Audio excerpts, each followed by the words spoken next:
Luto ako ng batok ng baboy. Inadobo ko siya. Ayan, ang sarap po. Ang batok ng baboy. Ayan. Ang batok. Inadobo. Masarap. Yan ang aking linuto ngayon.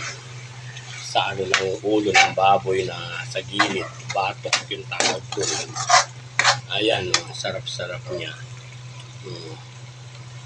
Tanghalihan. March 1. Itong tanghali namin. Niluluto ko pala. Napaluto na siya. Pinalambot ko muna.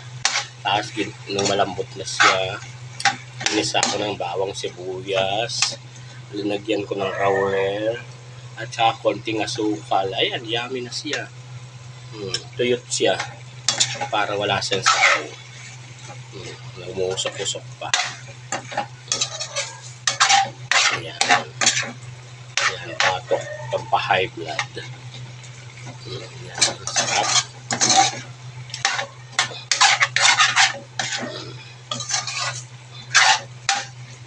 Ayan. Luto ko.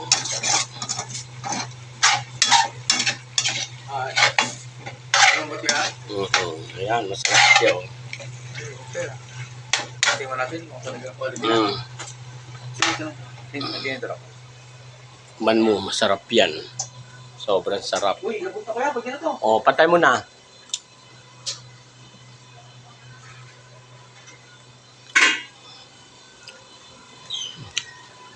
Nakaluto na si Balatin.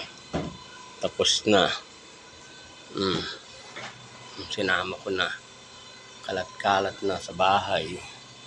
Ayan.